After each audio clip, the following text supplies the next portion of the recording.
नमस्कारः। संस्कृतभाषायाः व्याकरणस्य अनुशिक्षणे स्वागतम्। अद्य वयं स्वरसन्धिः इति विषयं पठामः। अनुशिक्षणस्य अस्मिन् भागे गुणसन्धिः इति विषयम् अवलोकयामः। पश्यता अ आ इ ई उ ऊ ऋ ऋ ए ऐ ओ औ इति एते स्वरवर्णाः सन्ति। अत्र आ ए ओ इति एते स्वराः गुणस्वराः इत्यपि कथ्यन्ते। उपरि उक्तेषु स्वरेषु एकारं परिशीलयामः।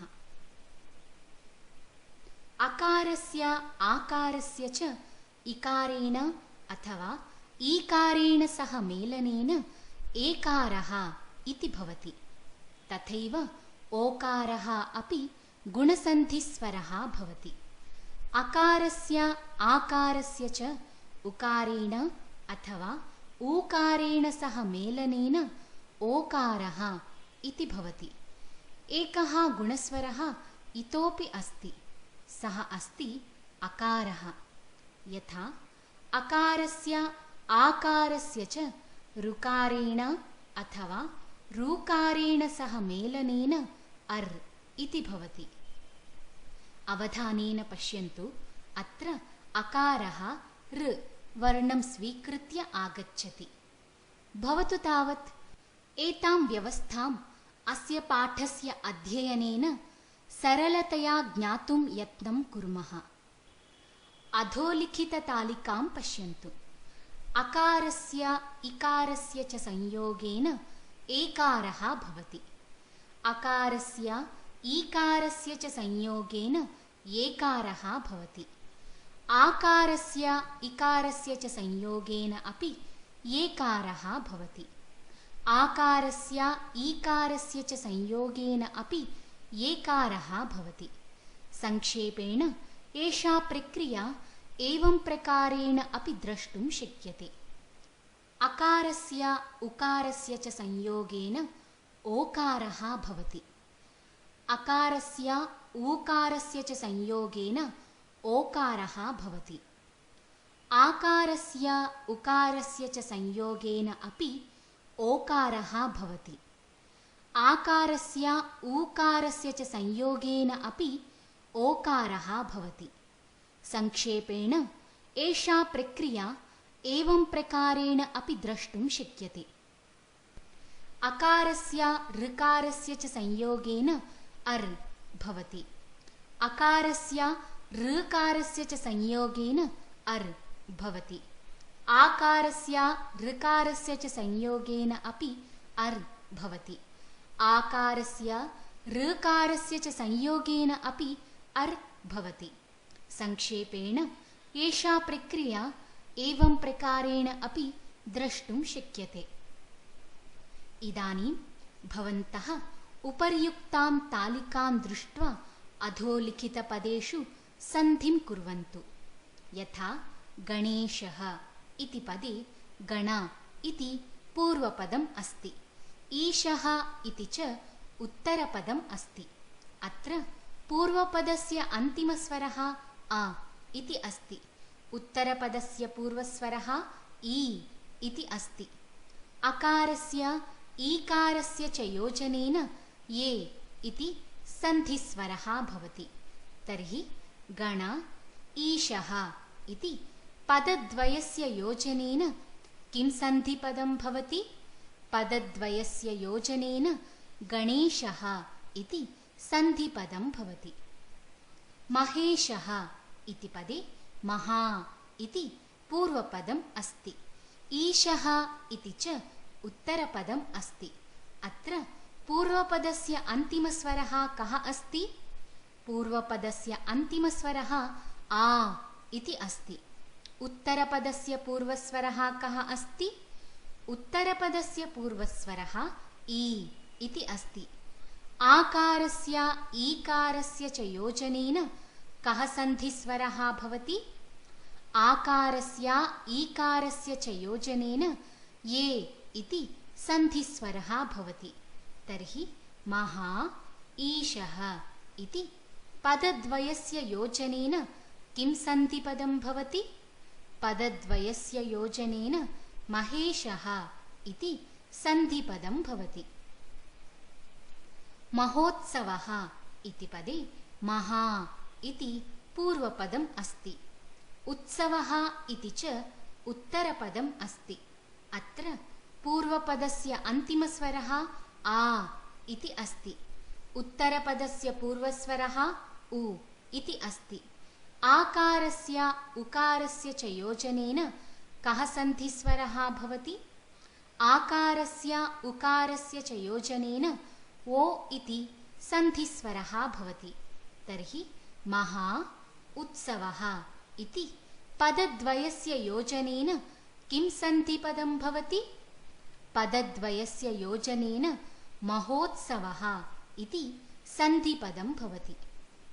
वार्षिकोत्सवः इति पदे वार्षिक इति पूर्वपदम् अस्ति। उत्सवः इति च उत्तरपदम् अस्ति। अत्र पूर्वपदस्य अन्तिमस्वरः कः अस्ति? पूर्वपदस्य अन्तिमस्वरः आ इति अस्ति। उत्तरपदस्य पूर्वस्वरः कः अस्ति? उत्तरपदस्य पूर्वस्वरः उ इति अस्ति। अकारस्य उकारस्य च योजनेन कः सन्धिस्वरः भवति? अकारस्य उकारस्य च योजनेन ओ इति सन्धिस्वरः भवति। तर्हि वार्षिक उत्सवः इति पदद्वयस्य योजनेन किं सन्धिपदं भवति?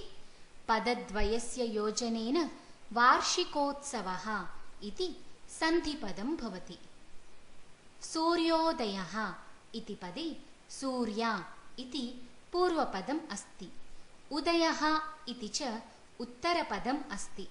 अत्र पूर्वपदस्य अन्तिमस्वरः कः अस्ति? पूर्वपदस्य अन्तिमस्वरः आ इति अस्ति।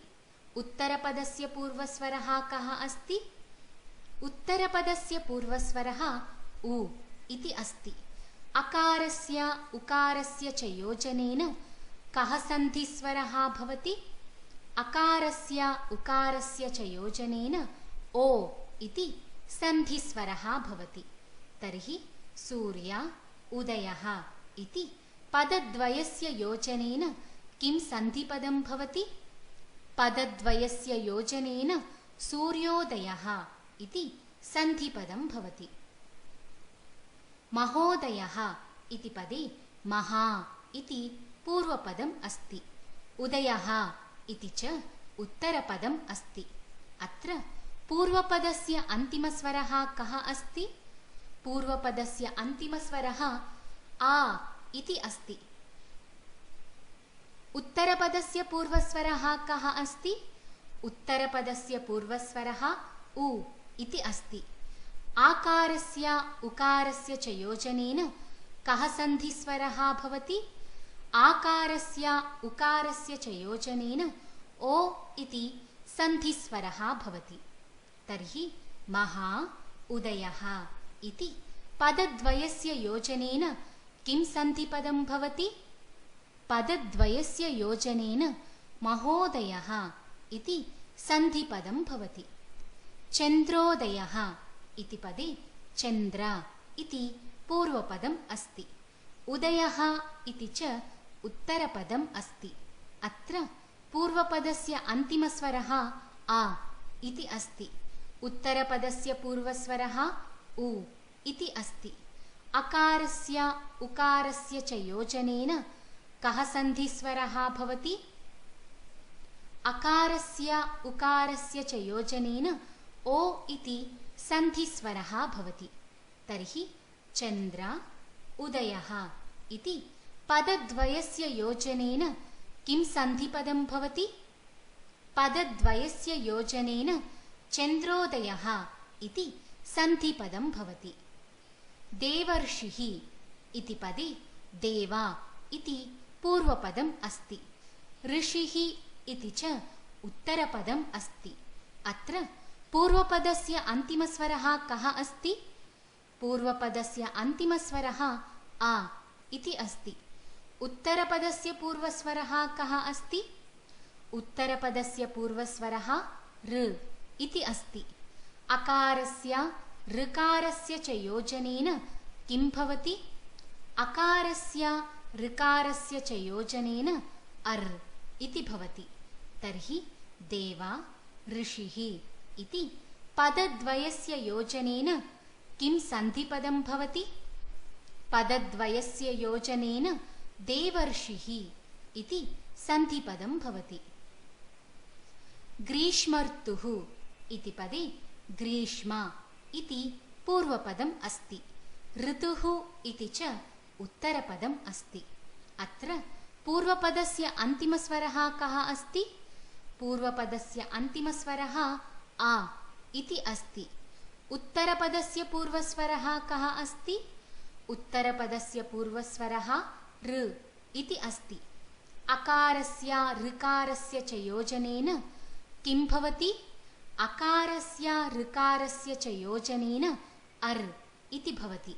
तर्हि ग्रीष्म ऋतुः इति पदद्वयस्य योजनेन किं सन्धिपदं भवति? पदद्वयस्य योजनेन ग्रीष्मर्तुः इति सन्धिपदं भवति।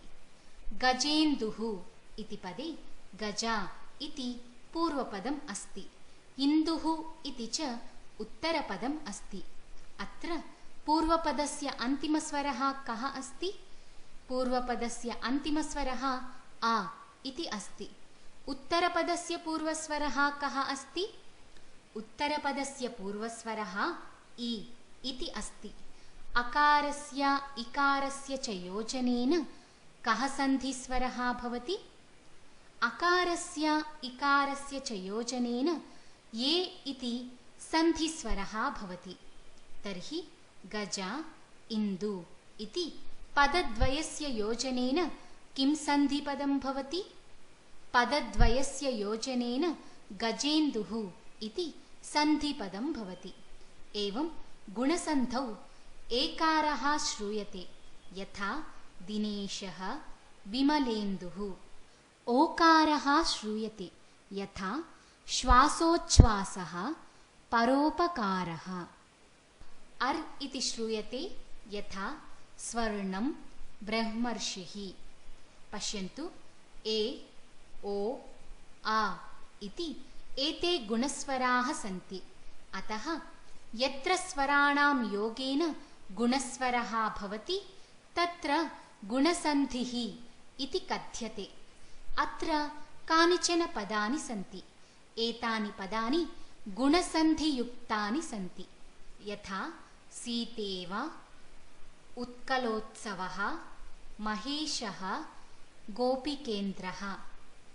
यत्र यत्र गुणवर्णः अस्ति तत्र सर्वत्र गुणसन्धिः अस्ति इति न चिन्तनीयम्। यथा आत्मनेपदम्, अत्र ने इति गुणवर्णः, किन्तु अत्र सन्धिः नास्ति।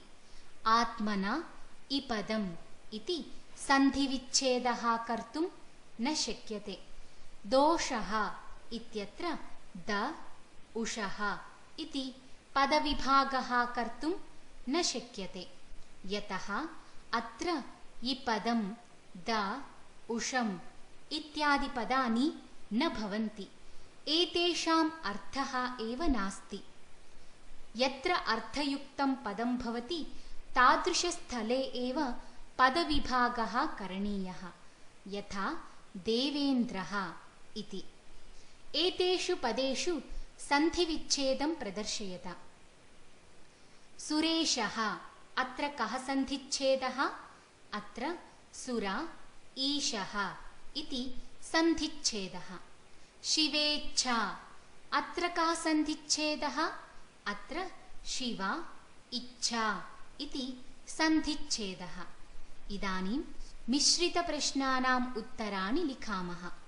अत्र अधोलिखितेषु पदेषु सन्धिं कृत्वा सन्धिनाम अपि लिखन्तु इति निर्देशः अस्ति। आरम्भे अत्र उदाहरणद्वयं दर्शितम् अस्ति। यथा प्रथमे उदाहरणे वसन्त इति पूर्वपदम् अस्ति। आगमः इति च उत्तरपदम् अस्ति। अत्र पूर्वपदस्य अन्तिमस्वरः आ इति अस्ति। उत्तरपदस्य पूर्वस्वरः आ इति अस्ति।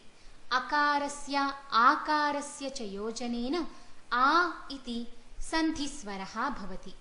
तर्हि वसन्त आगमः इति पदद्वयस्य योजनेन वसन्तागमः इति सन्धिपदं भवति। वसन्तागमः अत्र कः सन्धिः अस्ति? वसन्तागमः अत्र दीर्घः आकारः अस्ति, अतः अत्र दीर्घसन्धिः अस्ति। द्वितीये उदाहरणे वसन्त इति पूर्वपदम् अस्ति। उत्सवः इति च उत्तरपदम् अस्ति। अत्र पूर्वपदस्य अन्तिमस्वरः आ इति अस्ति। उत्तरपदस्य पूर्वस्वरः उ इति अस्ति। अकारस्य उकारस्य च योजनेन ओ इति सन्धिस्वरः भवति। तर्हि वसन्त उत्सवः इति पदद्वयस्य योजनेन वसन्तोत्सवः इति सन्धिपदं भवति। वसन्तोत्सवः अत्र कः सन्धिः अस्ति? वसन्तोत्सवः अत्र ओ इति गुणस्वरः अस्ति, अतः अत्र गुणसन्धिः अस्ति। अधुना प्रथमं प्रश्नं पश्यन्तु। परि इति पूर्वपदम् अस्ति। ईक्षा इति च उत्तरपदम् अस्ति। अत्र पूर्वपदस्य अन्तिमस्वरः कः अस्ति? पूर्वपदस्य अन्तिमस्वरः इ इति अस्ति। उत्तरपदस्य पूर्वस्वरः कः अस्ति? उत्तरपदस्य पूर्वस्वरः ई इति अस्ति। इकारस्य ईकारस्य च योजनेन कः सन्धिस्वरः भवति? इकारस्य ईकारस्य च योजनेन ई इति सन्धिस्वरः भवति। तर्हि परि ईक्षा इति पदद्वयस्य योजनेन किं सन्धिपदं भवति? पदद्वयस्य योजनेन परीक्षा इति सन्धिपदं भवति। परीक्षा अत्र कः सन्धिः अस्ति? परीक्षा अत्र दीर्घः ईकारः अस्ति, अतः अत्र दीर्घसन्धिः अस्ति। चञ्चला इति पूर्वपदम् अस्ति। ऊर्मिः इति च उत्तरपदम् अस्ति। अत्र पूर्वपदस्य अन्तिमस्वरः कः अस्ति? पूर्वपदस्य अन्तिमस्वरः आ इति अस्ति। उत्तरपदस्य पूर्वस्वरः कः अस्ति? उत्तरपदस्य पूर्वस्वरः ऊ इति अस्ति। अकारस्य ऊकारस्य च कः सन्धिस्वरः भवति? अकारस्य ऊकारस्य च ओ इति सन्धिस्वरः भवति।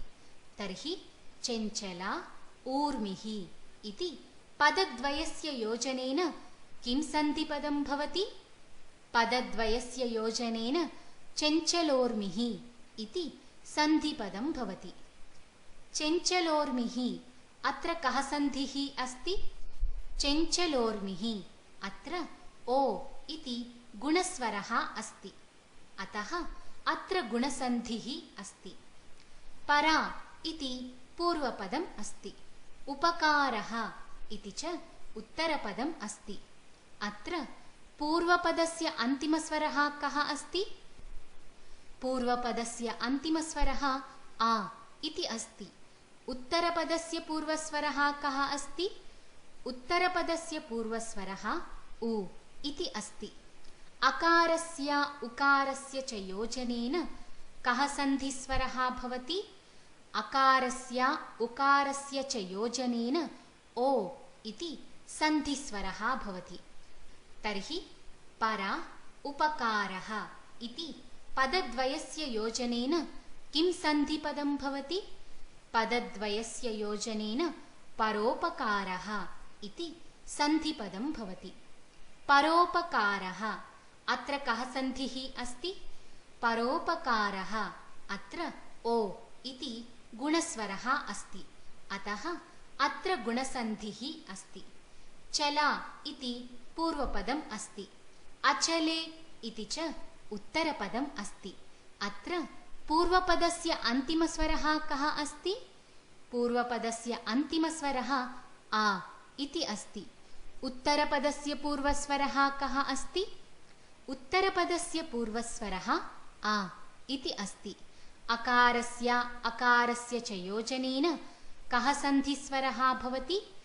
अकारस्य अकारस्य च योजनेन आ इति सन्धिस्वरः भवति।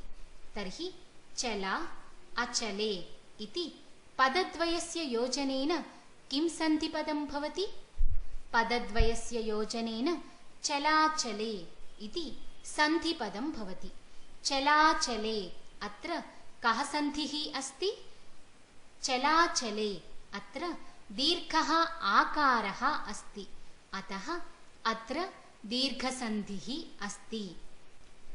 नियम इति पूर्वपदम् अस्ति।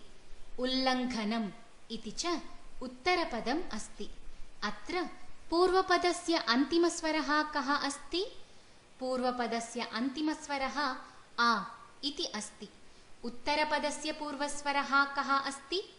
उत्तरपदस्य पूर्वस्वरः उ इति अस्ति।